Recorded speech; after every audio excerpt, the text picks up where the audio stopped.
परम सुखदं केवलं ज्ञानमूर्तिं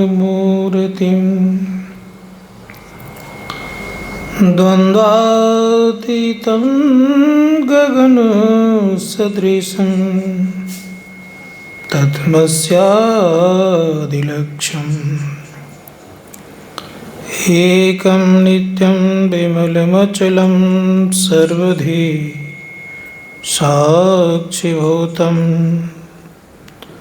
भावातीतं त्रिगुणरहितं सद्गुरुं तं नमामि। गुरु हैं बड़े गोविंद ते, देखो मन में विचार। हरि सुमरे तो वार है, गुरु सुमरे तो पार। मेरा मुझ में कुछ नहीं, जो कुछ है गुरु तोर।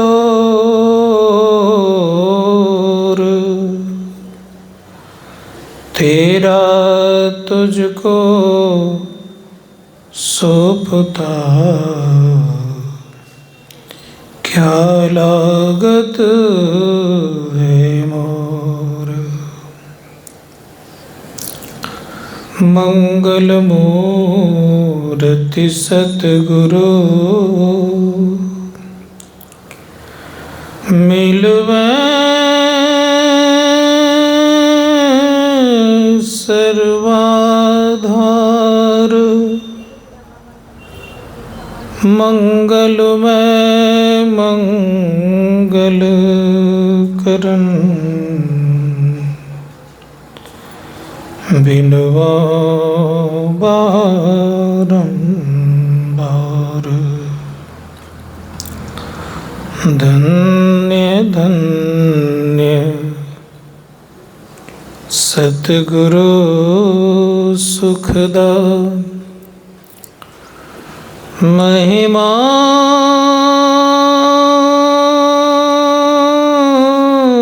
कहीं न जाए।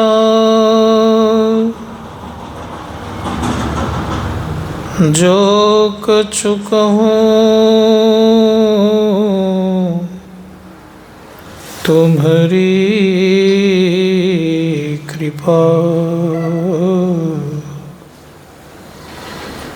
मोटे कछु न बसाए। अनंत कोटि ब्रह्मांड के नायक सर्वजन स्मरणीय संत सदगुरु के युगल पाद पद्मों में कोटि से नमन।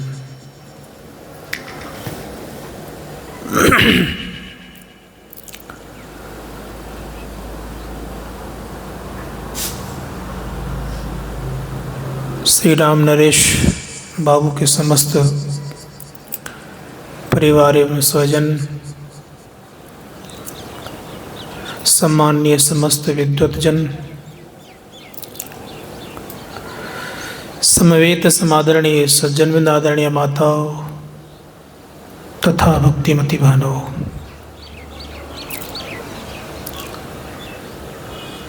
हम लोगों ने आज ईश्वर स्वरूप के संबंध में पाठ सुना है।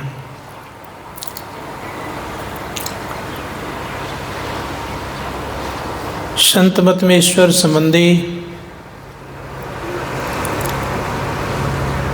बातें होती है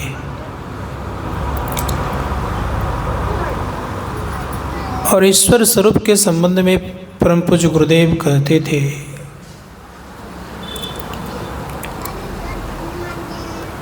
जब तक जानोगे नहीं तो जाओगे कहाँ। ईश्वर स्वरूप के संबंध में जानना चाहिए।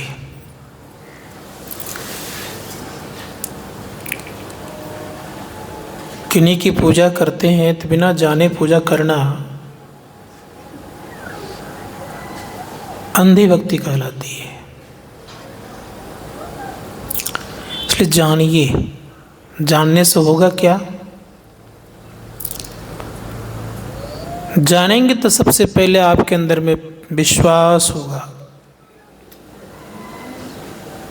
विश्वास करेंगे तो प्रीति भी बढ़ती है, इसलिए जानना चाहिए।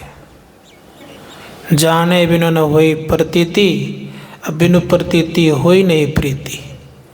प्रीति बिना न भक्ति दृढ़ाई, जिमी खगेश जल की चिकनाई।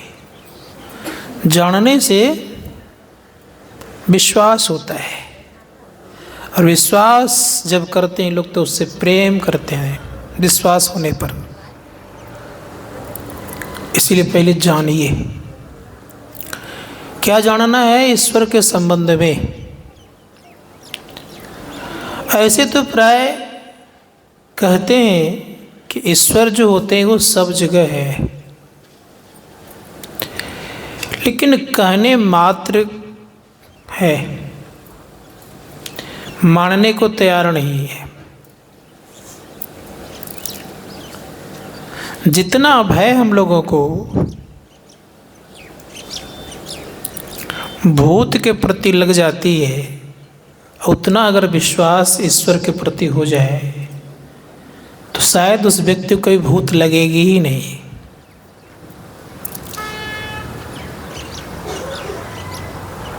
देखिए विचार करके कि कितना लोग भयभीत संसार में है। इसीलिए मैं बार बार कहता हूँ लोगों से कि देखो, संसार में ईश्वर के संबंध में ठीक ठीक जानो, तब उनके तरफ बढ़ो। उपनिषद का पाठ आप लोगों ने सुना, क्या कहा उन्होंने?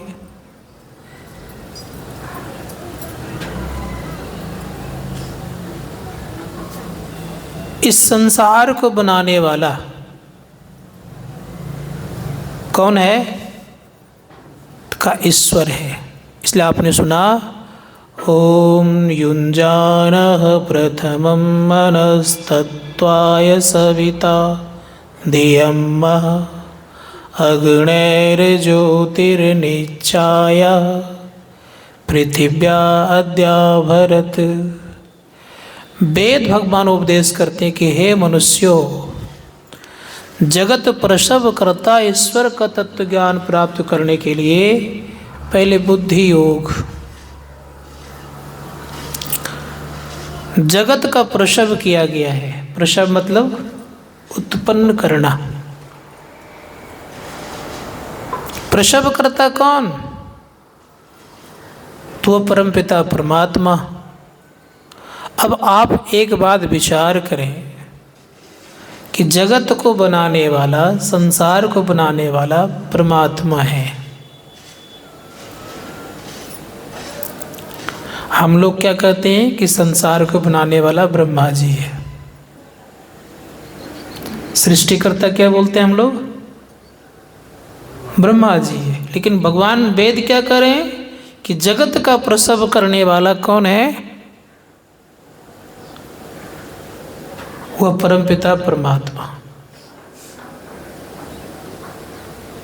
संसार का उन्होंने प्रसव किया है। तो ब्रह्मा जी किन्होंने बनाया है?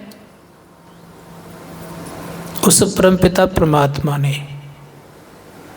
विष्णु किसने बनाया है? उस परमपिता परमात्मा ने। शिव को किसने बनाया है? उस परमपिता परमात्मा ने।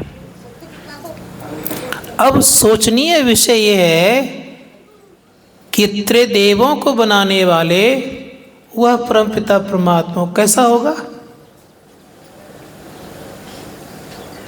इसीलिए गोस्वामी जी महाराज कहते हैं, इन सबों को नचाते हैं। किनको किनको? ब्रह्मा को, विष्णु को और शिव को। विधि हरि शंभु नचावनी आ रही। इन सबों को नचाने का काम करते हैं। वह परमपिता परमात्मा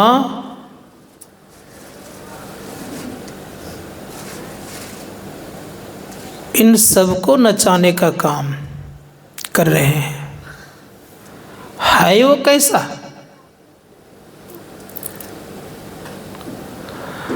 गोस्वामी जी महाराज से पूछा जाए कि वो ईश्वर के संबंध में आप क्या कहते हैं?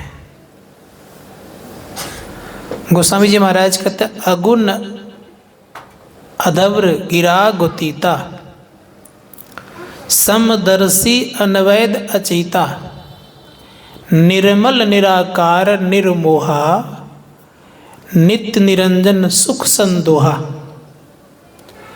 प्रकृति पार प्रभु सब उर्वासी, ब्रह्म निरी विरज अविनाशी, यहाँ मोह कर कारण नाही, रवि सम्मुख तम कबहू की जाई। वो प्रकृति के परे है। प्रकृति कितने हैं? प्रकृति है दो।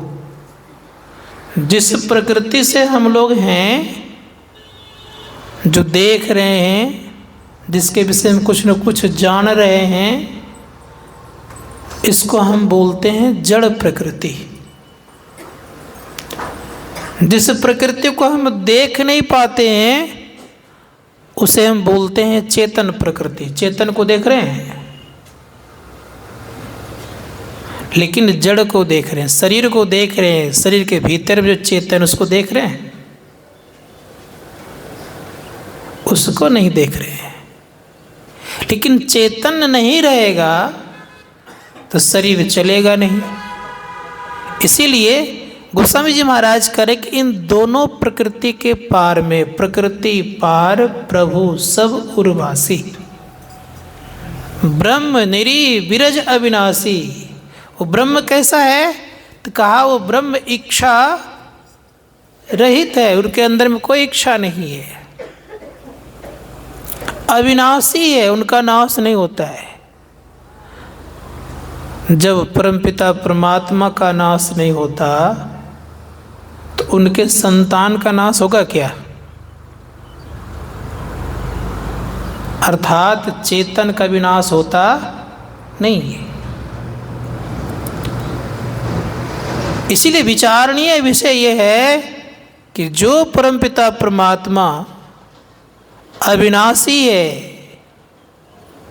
तो अविनाशी के अंश हैं हम लोग, तो हम लोगों को कभी कभी दुख क्यों होता है? क्या कारण है? संत कबीर साहब से पूछा गया, जब उनकी लंबी आयु हो गई तो कहा, बाबा आप कब मरिएगा? कबीर साहब ने कहा, कबीर क्यों मरी हैं? अरे हरि मरी हैं तो कबीर मरी हैं। पहले हरि मरेगा तब ना कबीर मरेगा। अब सोच के देखिए, जब तक हरि नहीं मरेंगे तो हम लोग मरने वाले नहीं हैं, लेकिन चिंता है मरने की।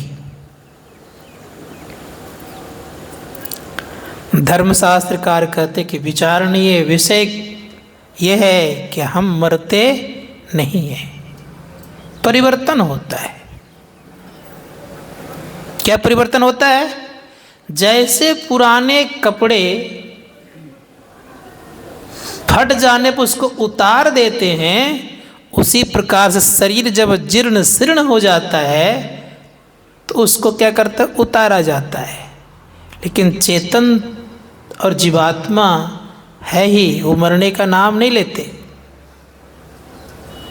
वो मरते नहीं। इसलिए आप भी अविनाशी हैं और परमपिता परमात्मा भी अविनाशी है। अब सोचना यह है कि वो अविनाशी है, हम भी अविनाशी हैं, तो फिर हमसे वो दूर क्यों है? क्या कारण है? दूर इसलिए है कि हम आवरण में आ गए हैं, इसलिए जीव कहला गए। और वो आवरण रहित है। याद रखिएगा, आज हम लोग आवरण में हैं। कितने आवरण में हैं? 3 आवरण के कारण, आवरण कहिए पर्दा कहिए, 3 आवरण के कारण हम लोग जीव कहलाते हैं, और जो आवरण रहित है वो पीव कहलाता है, परमात्मा कहलाता है। अब बात यह है कि आवरण हटाएंगे तो क्या हो जाएगा? जैसे आवरण हटेगा तो हम वही हो जाएंगे। उदाहरण रूप में एक प्रसंग सुना रहा हूं मैं आपको।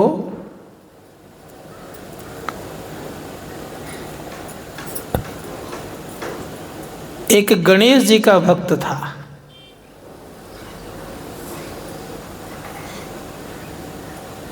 संजोग से गणेश जी का सूंड टूट गया था, और गणेश जी का सवारी का क्या नाम है? हाँ, चूहा। चूहा का पूंछ टूट गया था। तो गणेश जी के भक्त ने सोचा कि खंडित मूर्ति की पूजा नहीं होनी चाहिए। तो गए, वो स्वर्णकार के यहाँ सोना का बना हुआ था।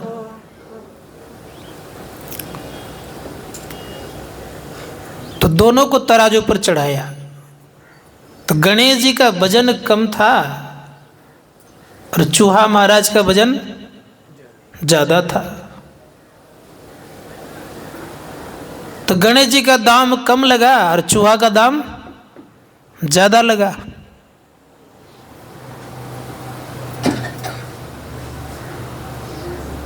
जैसे ही ज्यादा लगा तो गणेश जी के भक्त बिगड़ गए।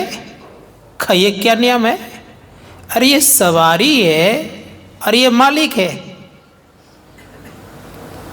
मालिक का दाम कम और सवारी का दाम ज्यादा, ये कहाँ का नियम है? स्वर्णकार ने कहा कि भाई सुनो, हमें तुम्हारे मालिक से और ये सवारी से लेन देन नहीं है। कतब का हमको केवल सोना से लेन देन है। बात समझ आ रही है? सोना इस मालिक में कम है तो हम क्या करेंगे, और सवारी में तो हम क्या करेंगे? हमको लेना देना केवल सोना से है, सवारी और मालिक से कोई लेन देन नहीं है। ठीक उसी प्रकार से याद रखिएगा, स्वर्णकार क्या देख रहा था? गणेश जी को वो क्या देख रहा था? वो सोना को देख रहा था। उसी प्रकार संत महात्मा गण कहते हैं कि सोनो बिच गहना है कि गहनो बिच सोना है। गहना को मिच अर्थात तोड़ दीजिए, क्या कहलाएगा? वो क्या रहेगा? केवल सोना रहेगा। ये शरीर गहना है, लेकिन शरीर के भीतर जो है वो सोना है। सोना में परिवर्तन नहीं, गहना में परिवर्तन होता है। कोई गहना गले का बना लेता है, कोई कान का बना लेता है, लेकिन तत्व रूप में वो क्या है? सोना है। धर्मशास्त्रकार कहते जो तत्व रूप में जान जाता है तो कभी फिर दिग्भ्रमित नहीं होता है, कभी उसके जीवन में संशय नहीं होता है। इसीलिए तत्व रूप में जानना चाहिए कितना बड़ा है। कबीर साहब कहते बड़ा ते बड़ा छोट ते छोटा, मैं ही ते सब लेखा, सबके मध्य निरंतर साई, दृष्टि दृष्टि सो देखा। वो सबसे बड़ा है, सबसे छोटा है। बड़ा कितना है? तो आप लोगों ने, आपके बगल में मस्जिद है, मस्जिद है ना आपके बगल में, सुने होंगे अजान में कहता अल्लाहू अकबर। अल्लाह क्या है? अकबर का मतलब तो सबसे बड़ा, उससे बड़ा और कोई नहीं। अल्लाह सबसे बड़ा है। कितना बड़ा? अब थोड़ा विचार लीजिए। जिस आकाश के छत्र छाया में हम लोग हैं, इसको महादाकाश कहते हैं।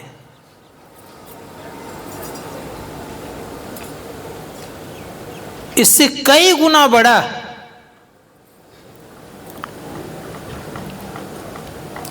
सूर्य आकाश है, परामिति आकाश है। सभी आकाशों को भर करके 5 प्रकार के आकाश है, सभी आकाशों को भर करके अब परमात्मा सबसे बाहर है। कितना सूक्ष्म। हम आपके शरीर में खून है ना, उस खून के भीतर में जीवाणु है, उसको कीटाणु बोलते हैं। माइक्रोस्कोप के द्वारा देखा जाता है तो दिख जाता है, लेकिन संत कहते हैं कि वो शरीर भी स्थूल है। उस स्थूल शरीर के भीतर में सूक्ष्म शरीर है, और सूक्ष्म शरीर के भीतर में कारण शरीर है, कारण के भीतर में महाकारण शरीर है, और महाकारण के भीतर में तब चेतन शरीर है, और उसके बाद परमपिता परमात्मा है। कितना सूक्ष्म हो गया। इसलिए कहा बड़ा ते बड़ा, छोट ते छोटा, मैं ही ते सब लेखा। सबके मध्य निरंतर साईं, दृष्टि दृश्य देखा। कहा कि कोई इस आंख से देखेगा तो संभव नहीं। कष्ट कहा कि चाम चश्म सो नजर न आवे, खोजू रूह की नैना। रूह कहते आत्मा, आत्मा की आंख चाहिए।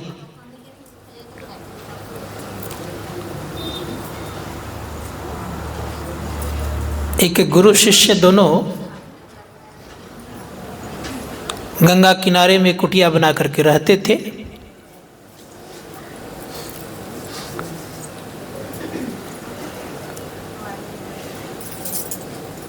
शिष्य कहते गुरुदेव, परमात्मा कैसा है? गोस्वामी जी महाराज कहते ईश्वर अंश, जीव अविनाशी, चेतन अमल, सहज सुख राशि। जो अंश रहेगा तो कुछ न कुछ तो करेगा ना, और ईश्वर के अंश हैं।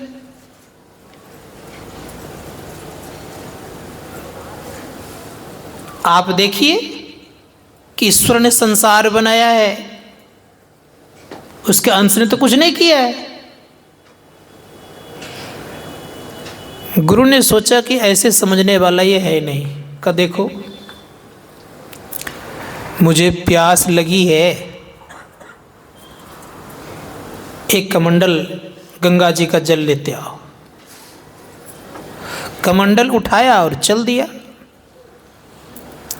कल कल की धारा बह रही थी, नदी से जल लिया और लेकर के गुरु जी के सामने रख दिया। तो उसमें एक लकड़ी देकर घुमा रहे थे।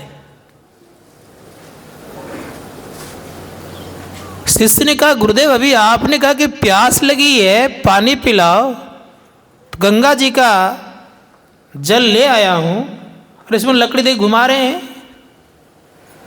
गुरु पूछते हैं क्या ये गंगा जी का जल है? कहा आपके सामने लाया हूं और पूछ रहे हैं। कहा मुझे ये बात बताओ, देखो तो गंगा जी में कितनी बड़ी बड़ी नाव चल रही है, इसमें एक भी नाव नहीं चल रही है। कितने लोग स्नान कर रहे हैं, इसमें एक भी लोग स्नान नहीं कर रहे हैं। बड़ी बड़ी मछलियां उछल कूद कर रही, इसमें एक भी नहीं उछल कूद कर रही है।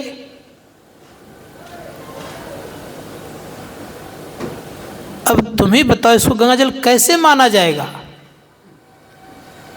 कहा गुरुदेव, वह विभू है, ये लघु है।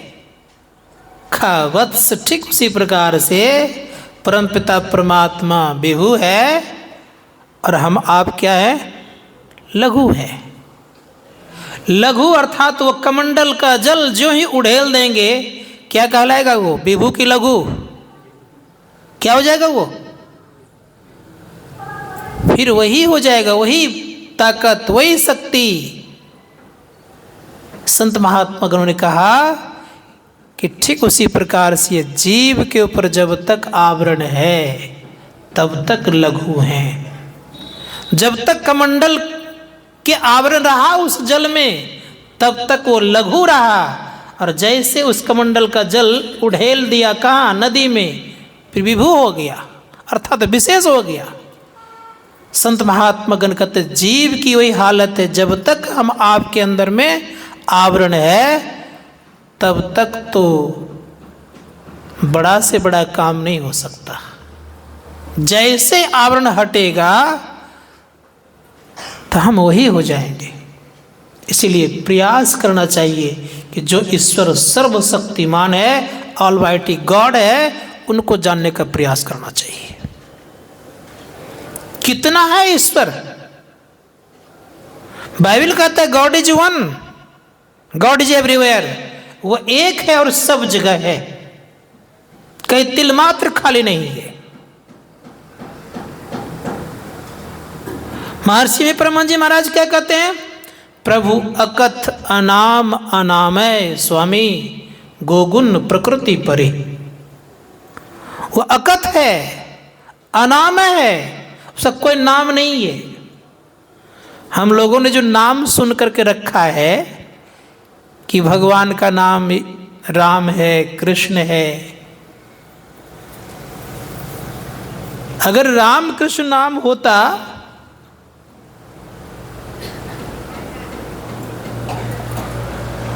तो बहुत न हो जाता, लेकिन है वो एक। शरीर का नाम राम कृष्ण है, लेकिन परमात्मा कोई नाम नहीं, वो अकथ है, अनाम है, कहने माता नहीं है। जैसे पूछना चाहूंगा मैं आप लोगों को कि आपका नाम तो माता पिता ने रखा, दादा या दादी ने रख दिया, लेकिन जिनके ना माता है ना पिता है, ना दादा है ना दादी है, उनका नाम कौन रखेगा?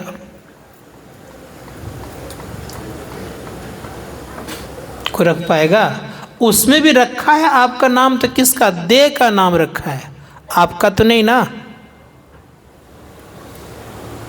इसीलिए सोचना पड़ेगा कि देह का नाम भले मोहन श्याम घनश्याम राम कृष्ण हो जाए, लेकिन आपका जो चेतन है उसका नाम क्या है? तो सब कोई नाम नहीं लिखा। गुरु महाराज कहता अकथ है और अनाम भी है। कोई इंद्रियों के पकड़ में नहीं आता है वो। कितने इंद्रियां हैं? 5 कर्म इंद्रियां हैं और 5 ज्ञान इंद्रियां हैं। हाथ पैर मुंह गुदा और लिंग ये कर्म इंद्रियां कहलाते हैं। आँख कान नाक जीवा और त्वचा ये ज्ञान इंद्रियां कहलाती है। और आपके भीतर में 4 इंद्रियां और है, इसको कहते हैं मन बुद्धि चित्त और अहंकार। ये 14 इंद्रियां हैं आपके, और 10 तो छूट जाता है। शरीर छोड़ने पर 10 छूटता है। कौन कौन? 5 कर्म इंद्रियां और 5 ज्ञान इंद्रियां। संग में कौन कौन जाता है? मन संग में जाता है, बुद्धि संग जाती है, चित्त संग जाता है और अहंकार संग जाता है। ये 4 अंतःकरण की इंद्रियां संग रहती है। कब तक रहती है? जब तक कि परमपिता परमात्मा का साक्षात्कार नहीं हो जाए तब तक ये 4 इंद्रियां संग रहती है। अर्थात यह समझ लीजिए कि अपना ज्ञान जिस दिन हो जाएगा, जिस दिन अपना साक्षात्कार कर लेंगे, उस दिन ये 4 इंद्रियां हट जाएगी। फिर आपका आवागमन नहीं होगा। और जब तक ये चारों इंद्रियां रहेगी आवागमन होते रहेगा। इसलिए धर्मशास्त्रकार कहते कि विचारणीय इन इंद्रियों के चलते हम आते और जाते हैं, माँ के गर्भ में आते हैं, पुनः मृत्यु को प्राप्त करते हैं इन्हीं चार इंद्रियों के कारण। इस धर्मशास्त्रकार ने कहा कि जब तक इसको हटाने का काम नहीं करेंगे तब तक आना जाना लगा रहेगा। तो मैं कह रहा था कि सोचिए थोड़ा सा कि ईश्वर क्या है। गुरु नानक देव जी महाराज कहते हैं अलख अपार अगम अगोचरी, ना तिसु अलख अपार अगम अगोचरी, ना तिसु काल न कर्मा, जाति अजाति अजनऊ, ना तिसु भाव न भरमा, सांचे सचियार बिटऊ कुर्बानो, ना तिसु रूप रेखिया न वर्ण निशानो। अब कहते हैं ना तिस मात पिता सुत बांधव, ना तिसु काम न नारी, अकुल निरंजन अपरंपरु, सगली ज्योति तुम्हारी। ना उनके कोई माता है न पिता है, न नारी है न बांधव है, न सखा है न मित्र है। संत महात्मा गण कहते हैं कोई नहीं है उनके। कैसा है वो? वो एक और अकेला है। इसीलिए उस एक को जानिए। उनके इशारा पर सब के सब नाचते हैं। माया भी उन्हीं के इशारा पर नाचती रहती है। इसीलिए उस परमात्मा को जब तक नहीं जानेंगे तब तक संभव नहीं है। एक वट वृक्ष का जो फल होता है उसको आप टुकड़ा करेंगे तो बहुत सारे निकलेंगे बीज। छोटा सा बीज देख करके आप क्या अनुमान लगा सकते कि यह वट वृक्ष होगा?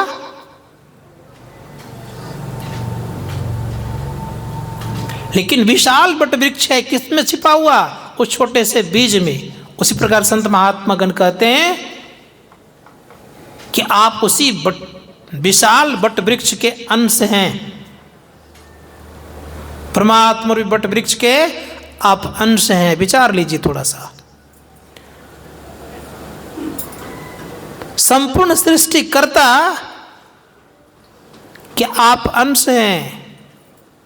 तीनों लोकों को बनाने वाले के आप अंश हैं। 14 भुवनों पर अधिकार करने वाले का आप अंश हैं। कण कण में विद्यमान रहने वाले का आप अंश हैं। आप कोई छोटे मोटे नहीं हैं। आप सर्वशक्तिमान के अंश हैं। इतनी आप में ताकत है जितनी ताकत परमपिता परमात्मा में है। कहेंगे कैसे? आपके यहाँ एक लोटा पानी है, उससे आप ठीक से एक वस्त्र को नहीं भिगा सकते। लेकिन वही लोटा का जल आप समुद्र में उड़ेल दीजिए, क्या निकाल पाएंगे लोटा का जल? खोज लीजिएगा, कितनी शक्तियां हो जाएगी आप में। लेकिन जो जल लोटा में था वही जल समुद्र में भी है। फर्क क्या है? उनके ऊपर कोई आवरण नहीं है और इस लोटे जल के ऊपर लोटे का आवरण है। इतना अंतर है। जितनी शक्ति उस आवरण रहित जल में है उतनी शक्ति इसमें भी है। अंतर यह है कि आवरण से बंधे हुए हैं। एक बार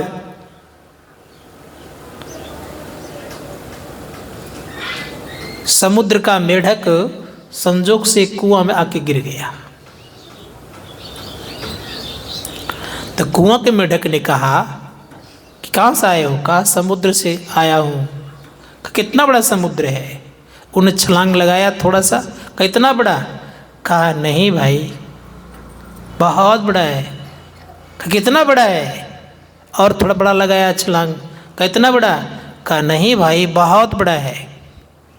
थोड़ा उससे और बड़ा छलांग लगाया। कहा इतना बड़ा? कहा नहीं भाई, बहुत बड़ा है। कहा बेवकूफ, इससे बड़ा कोई होता है क्या? सबसे बड़ा ये कुआं है। हम लोगों ने अब तक वही मान के बैठे हुए हैं। कौन बड़े हैं?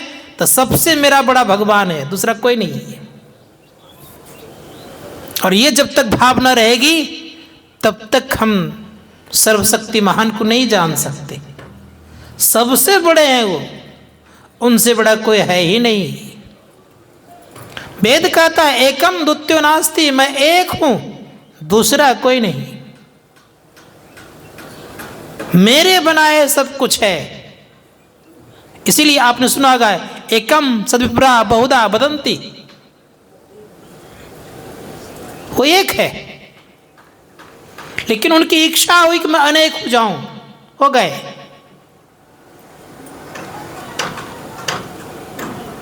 धर्मशास्त्रकार कहते हैं कि उस एक को समझना होगा,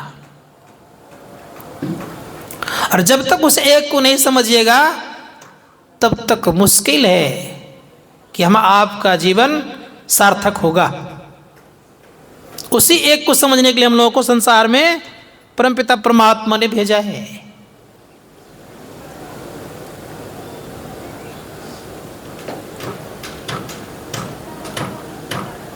तो उस एक को कैसे जाना जाए, क्या उपाय है?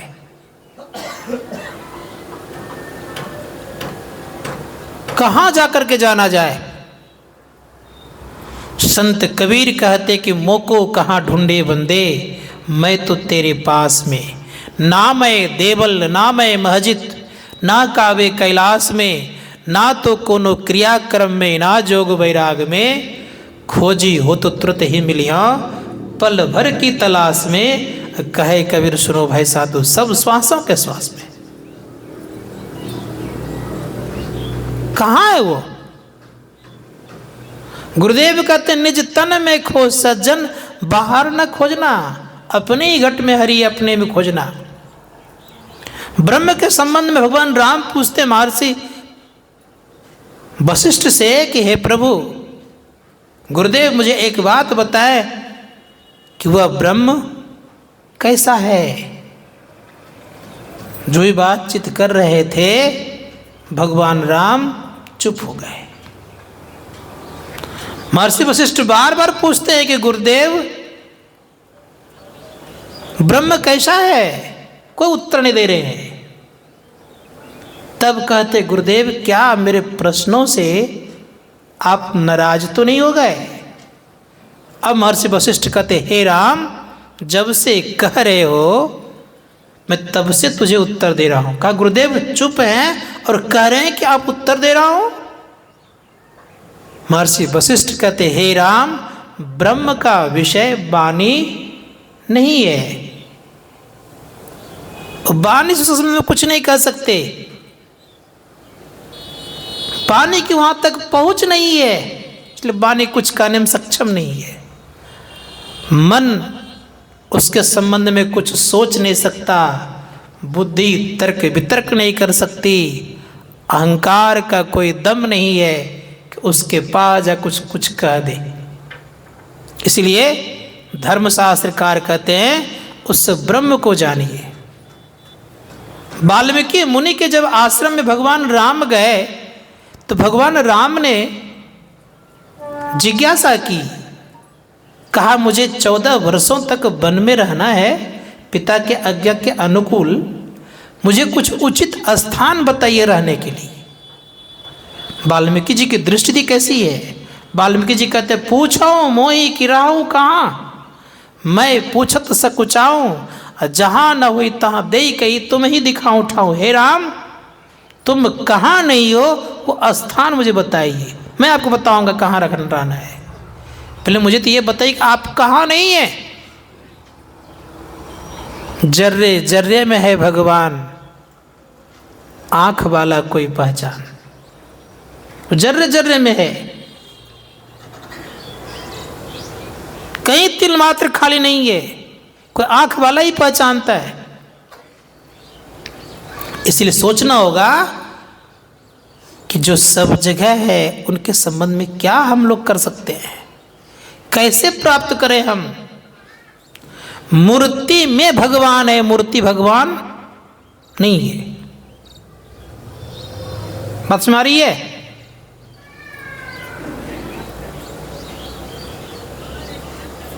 मुझ में राम है लेकिन मैं राम नहीं हूं। मैं जहां है तो राम नहीं है, मुझ में है।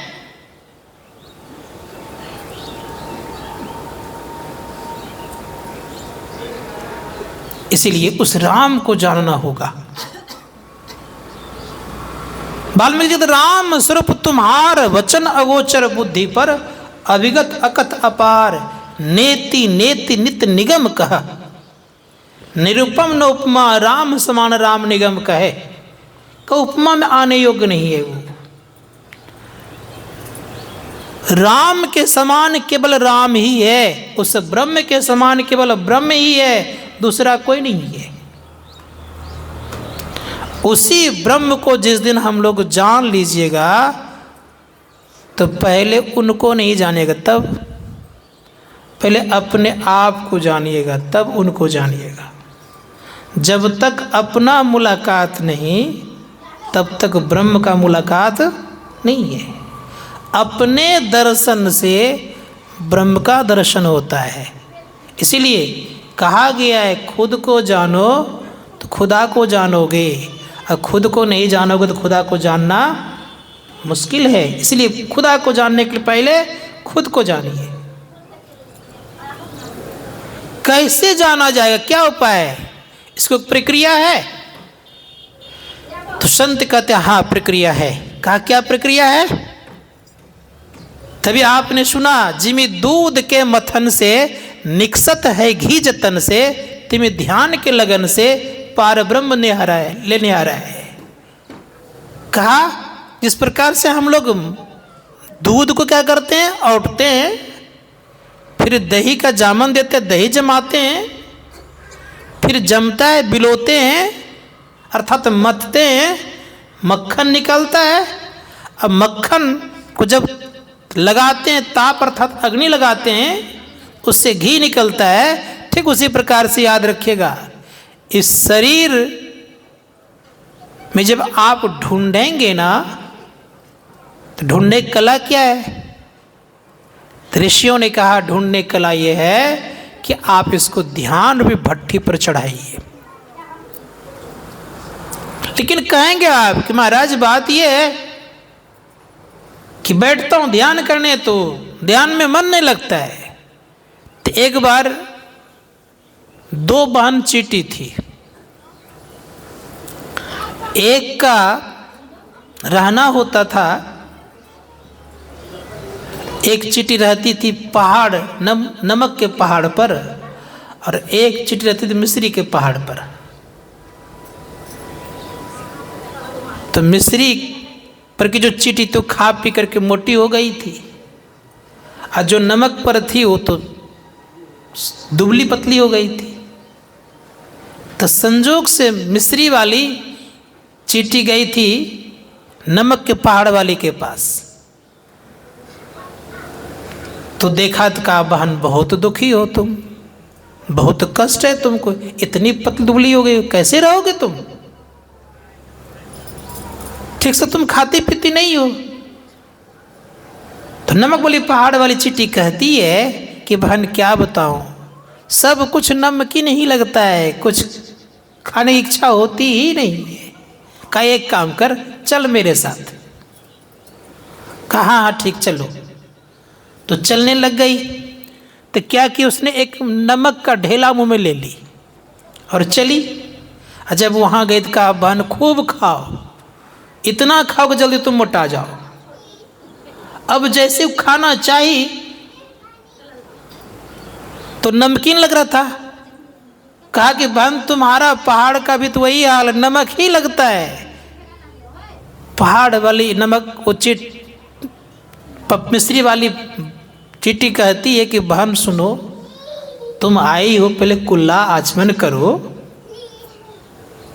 साफ सुथरा पहले हो लो, मुंह को ठीक से धो लो, तब खाना, तब तुम्हें खाने में अच्छा लगेगा। तो जैसे मुंह का ढेला बाहर की कुल्ला करी, अब खाने लगे तो कैसा लगेगा? अब तो उसको मीठा लगना प्रारंभ हो गया। कहा बहुत अच्छा लग रहा है बहन। ठीक उसी प्रकार से याद रखिएगा कि मन में जो नाना प्रकार का नमकीन भरा पड़ा है वो हटे तब तो साधना करने में मीठा लगे, तब ना आनंद आवे। अब पहले जो भरा पड़ा नमकीन नाना प्रकार का वो जब तक नहीं हटेगा तब तक साधना में मन नहीं लगेगा, बार बार उधर ही खिंचाएगा। इसलिए गुरुदेव कहते कि सुनो, उस परमात्मा को अगर जानना चाहते हो तो कहते हैं दो नैन नजर जोड़ी के एक नोक बना के। गुरुदेव करें निज तन में खोज सज्जन, बाहर न खोजना, अपने ही घट में हरि है, अपने में खोजना। दो नैन नजर जोड़ी के, नैन कहते आँख को और नजर कहते देखने को। बात समझिएगा थोड़ा सा, देखने की दृष्टि को जोड़ना है, क्या करना है? एकत्र करना है। दो नैन नजर जोड़ी के एक नोक बना के, नोक कहते तीक्ष्ण को अर्थात बहुत बारीक को। कहा आप क्या करिए? एक नोक बना लीजिए। करना क्या है? का जैसे नोक बने तो क्या करना है? का अंदर में देख सुन सुन, अंदर में देखिए और चढ़ चढ़ के खोजना। किसको देखना है? कि जो तुम्हारे भीतर में उसको देखना है गहराई से। बिना देखे काम बनने वाला नहीं है। देखने की कला से देखिए। देखता तो होता क्या है? कुछ तो होगा ना। आप हमको देख रहे हैं और मैं आपको देख रहा हूं, तो मन और दृष्टि एक होने पर आपको बात मेरी समझ में आ रही है। अगर मन और दृष्टि एक नहीं होगा तो आपको बात समझ में नहीं आएगी। ठीक उसी प्रकार से याद रखिएगा कि जैसे आप देखना प्रारंभ करेंगे तो गुरुदेव कहते हैं लखत लखत छवि बिंदु प्रभु की, ज्योति मंडल धसी धाई हो। देखते देखते साधक एक मंडल है ज्योति का अर्थात प्रकाश का, उसमें प्रवेश कर जाता है। देखिए, कहेंगे अभी तो प्रकाश में देख रहा हूं। क्या होता है प्रकाश देखने से? कबीर साहब ने उस प्रकाश को दीपक की संज्ञा दी। उन्होंने कहा कि जो अपने अंदर का दीपक को नहीं देखा तो उनकी स्थिति ठीक नहीं है, और जिन्होंने देख लिया तो जम के फंदे से वो मुक्त हो गया। वो कह रहे हैं कि घट घट दीपक वरय, लखै नहीं अंध है, लखत लखत लखी पड़े, कटे जम फंद है। जम के फंदा से अगर बचना है तो एक ही उपाय है कि अपने अंदर में प्रकाश को देख लीजिए। जम के फंदे से आप बच जाएंगे। जम आपको स्पर्श करने नहीं आएगा, ले जाने के लिए वो नहीं आएंगे। और कैसे जम ले आता है पता है? संत कबीर कहते हैं कि जम ले जाता है उस व्यक्ति को जो भजन ध्यान नहीं करता है। जिनके अंदर में अंधकार है उसे जम ले जाता है, और जिनके अंदर में अंधकार नहीं है उसको जम नहीं ले जाता है। जैसे प्रधानमंत्री को पकड़ने आएगा, उनके द्वारा अगर गलती हो गई है तो प्रधानमंत्री को क्या पुलिस पकड़ के ले जाएगी? डंडा मार के ले जाएंगे? नहीं ना। को ऑफिसर पकड़ने के लिए आएंगे और प्रेम से ले जाएंगे और अच्छी सुविधा देंगे। गलती हो गई तो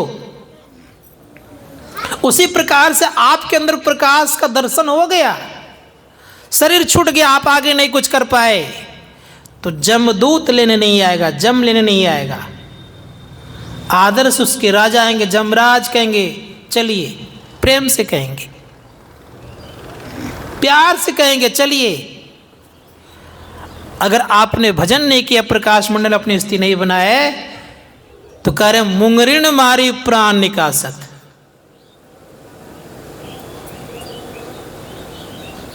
कितना फर्क है।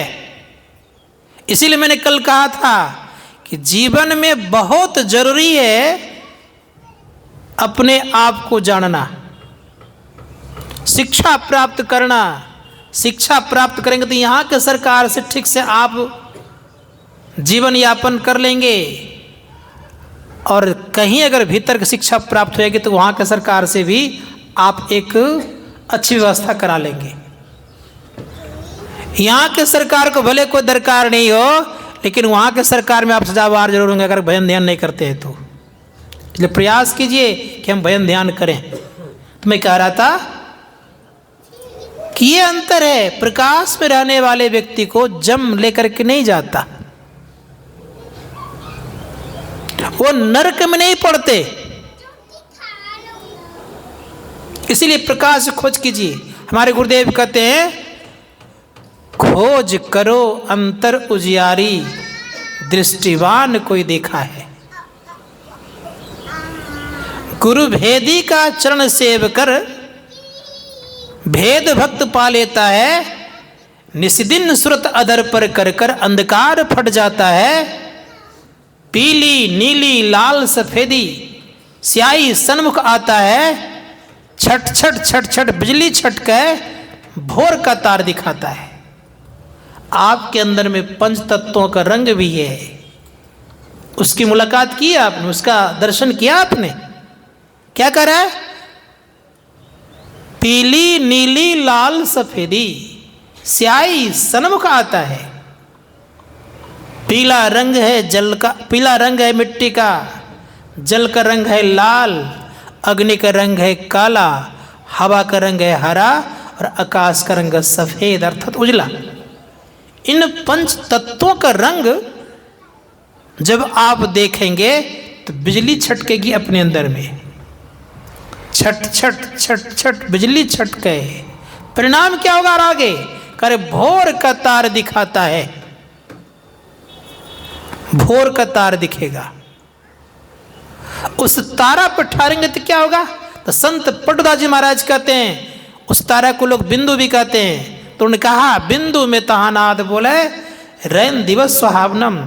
बिंदु में नाद की उत्पत्ति है। हमारे गुरुदेव कहते हैं दृष्टि टिकै सुरत धुन रमय अस करो गुरुदाया।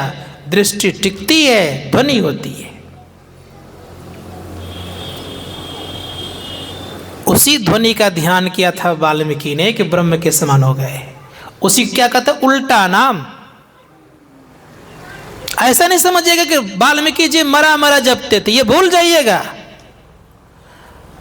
वो ऊपर का शब्द है, ऊपर से नीचे आता है। और इस बात को सदैव ख्याल रखिएगा, ऊपर का शब्द नीचे दूर तक जाता है, नीचे का शब्द ऊपर दूर तक नहीं जाता है। ऊपर का शब्द नीचे दूर तक आता है।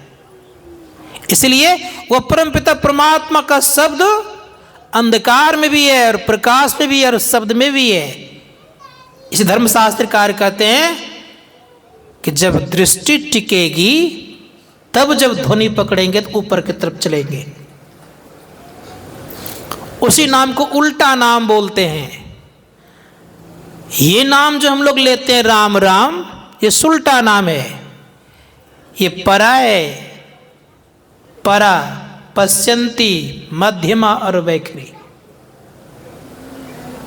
नाभि से जो उठती है वाणी, नाभि से जो शब्द होता है उसको परा वाणी बोलते हैं। परा के बाद है परा पश्यंती, हृदय की वाणी को पश्यंती कहते हैं। कंठ की वाणी जो है यह क्या है, परा पश्यंती मध्यमा है। और मुख की वाणी को वैखरी कहते हैं। याद रखिएगा सब कोई, परा पश्यंती मध्यमा और वैखरी,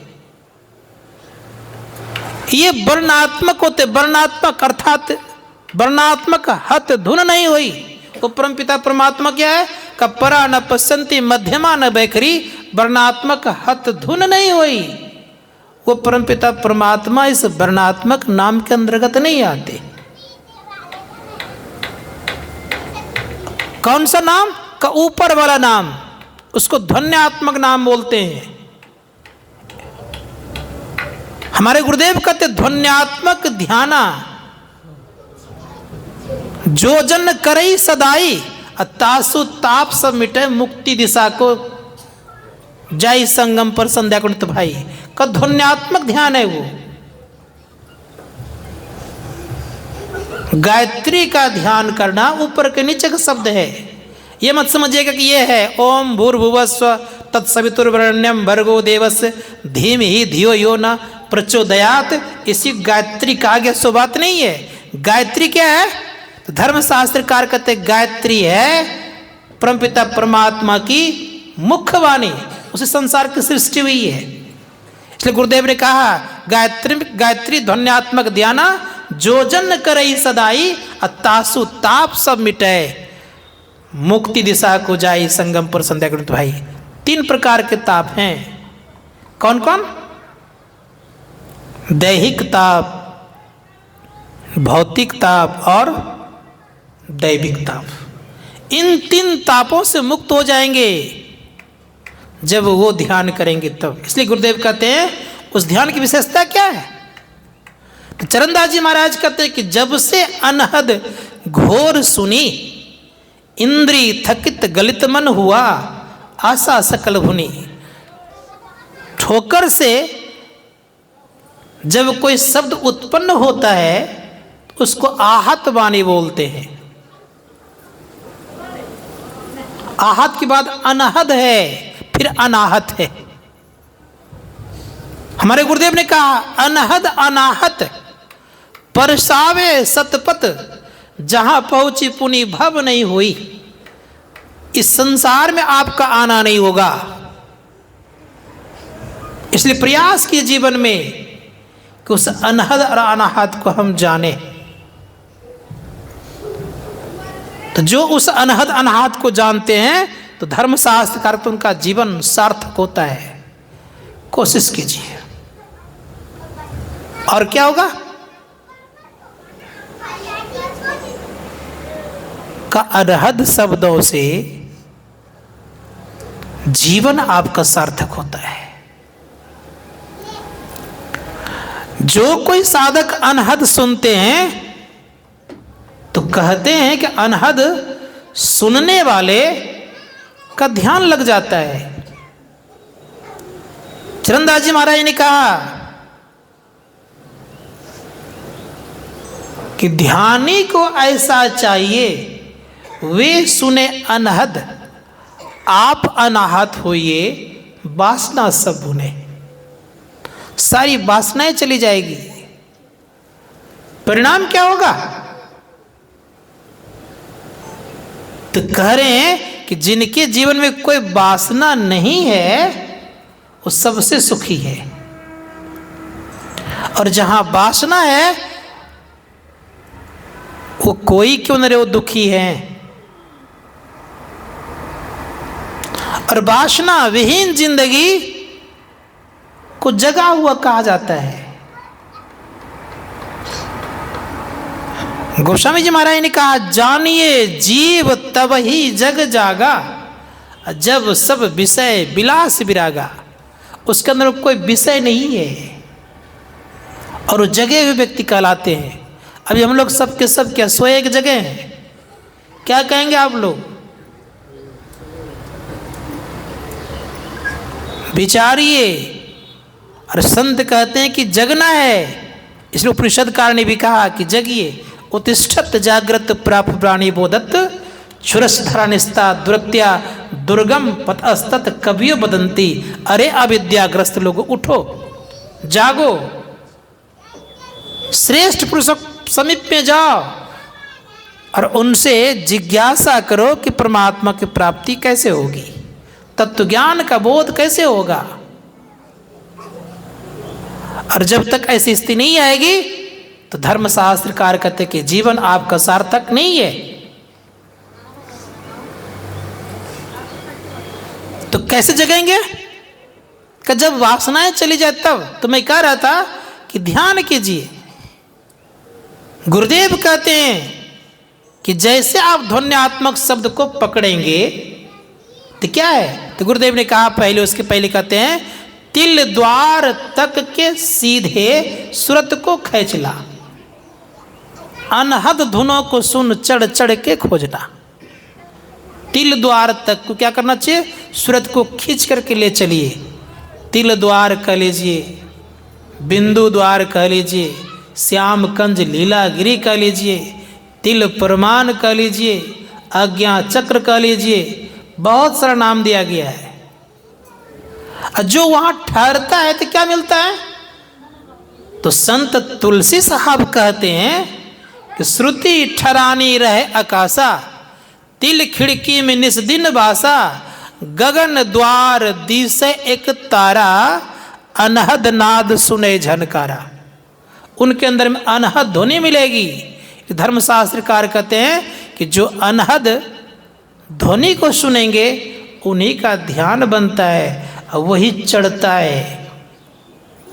जैसे आप किन्हीं को पुकारेंगे तो पुकार सुन करके आपके पास लोग आएगा, उसी प्रकार से वो पुकार परमपिता परमात्मा की है। जो परमात्मा की आवाज को सुनते हैं परमात्मा तक पहुंचते। बनेगा क्या? संत महात्मा गण कहते हैं कि जो परमात्मा की आवाज को सुनेगा, तो जो डॉक्टर की आवाज सुनो वो क्या बनेगा? क्या बनेगा? एक डॉक्टर की आवाज को सुनते रहे बार बार वो, तो डॉक्टर। एक इंजीनियर की आवाज सुनते सुनते वो इंजीनियर। उसी प्रकार जो परमात्मा की आवाज सुने क्या बनेगा? वो परमात्मा बनेगा। इसलिए संतों ने कहा कि कोशिश कीजिए जीवन में कि हम उस परमपिता परमात्मा की आवाज को सुने। कहाँ वो आवाज? आपके भीतर में, कहीं बाहर नहीं। इसीलिए कोशिश कीजिए कि हम उस आवाज की तरफ बढ़े। जो बढ़ जाता है उनका जीवन बदल जाता है।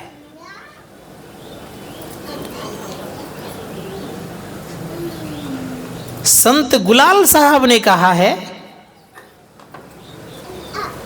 कि तुम जहां बैठे हो वहां से चलो। आप लोगों को पता है कि हम लोग कहां बैठे हैं? कहेंगे आप लोग कि हम लोग श्री भरत बाबू के घर में बैठे हुए, ये नहीं कहेंगे आप लोग? आपका देह भले भरत बाबू के घर में बैठा है, आप कहाँ हैं इस शरीर में? देह में कहाँ है?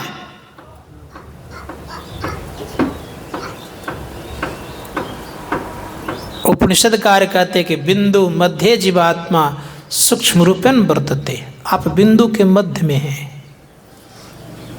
सूक्ष्म रूप से विराजमान है। का वहां से चल दीजिए। हमारे गुरुदेव कहते हैं का सुनो मन तुम बसो तीसरो नैना, महता से चल दीजिए रे। वहां से चलिए। जहां से आप बैठे हैं वहीं से आप नीचे उतर सकते हैं, वहीं से ऊपर चढ़ सकते हैं। आप उठते हैं वहीं से, लोग उठ करके चलते हैं। तो आप पहले उठना जानिए। और जो उठ जाता है तो चलने लगता है वो। तो मन आपका कहाँ? अभी पिंड में। तो ब्रह्मांडी मन की तरफ चलिए तो चलना प्रारंभ हो जाएगा। और जब तक ऐसी स्थिति नहीं होगी तब तक क्या हालत होगी?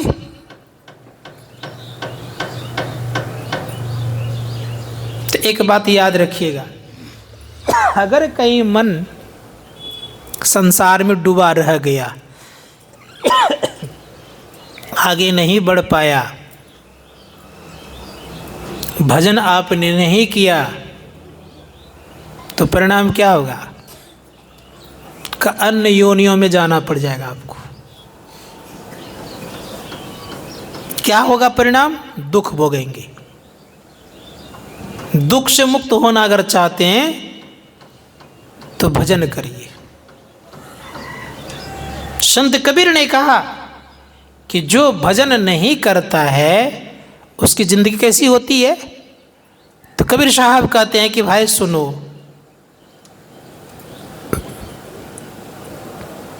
भजन नहीं करने वाले भूत योनि में जाते हैं। पहला जन्म भूत का पहियों,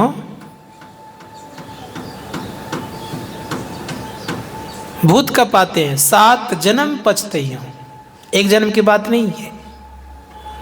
काटे पर परियों पानी न पहियों, प्यासन ही मरी जइयों, दीवाने मन भजन बिना दुख पहियों।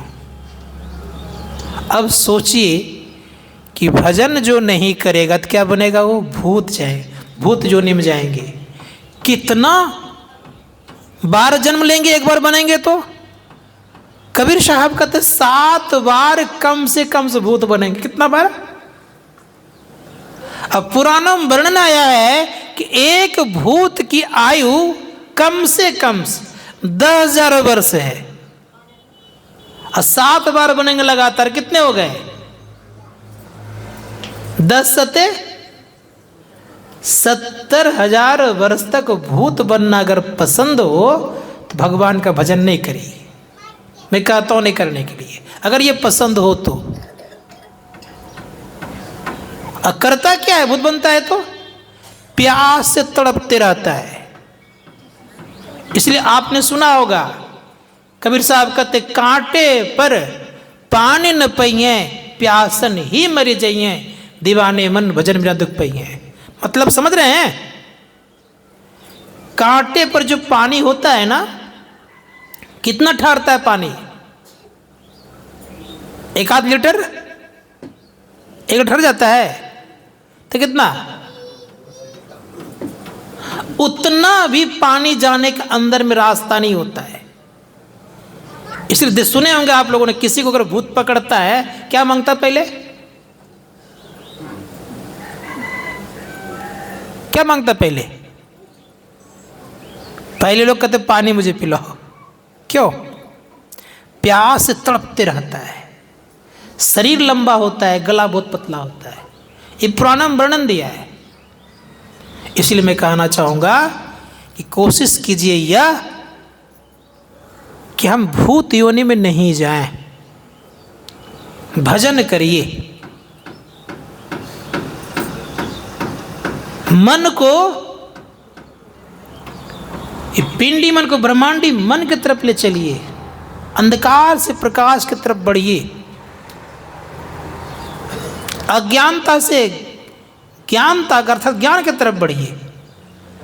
अज्ञान हटाइए, अंधकार को मिटाइए। और जैसे अंधकार मिटेगा इतना सुनिश्चित कर लीजिए कि जमदूत आपको छूने नहीं आएगा।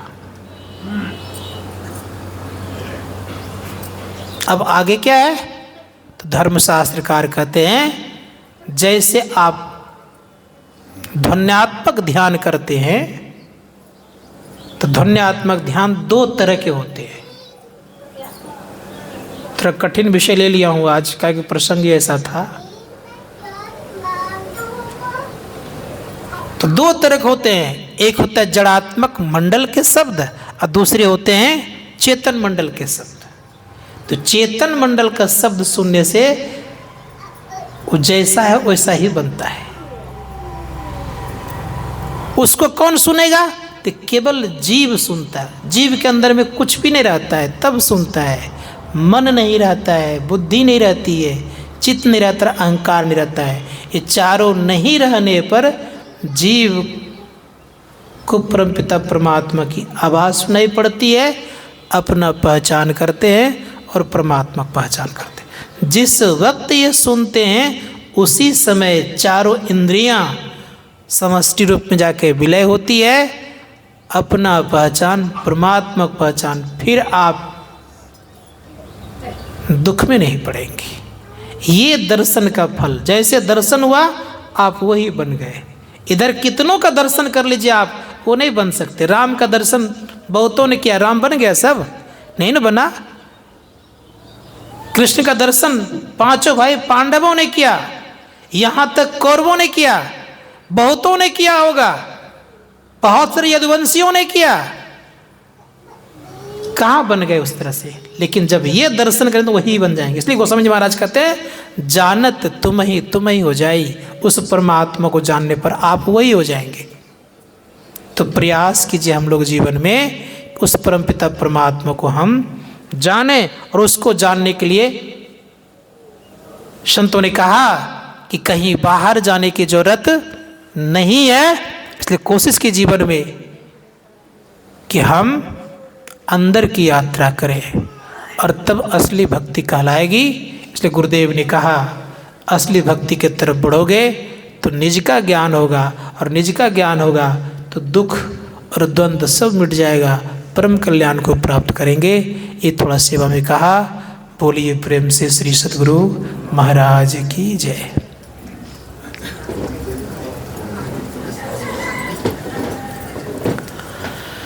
लीजिए आरती आरती करिए।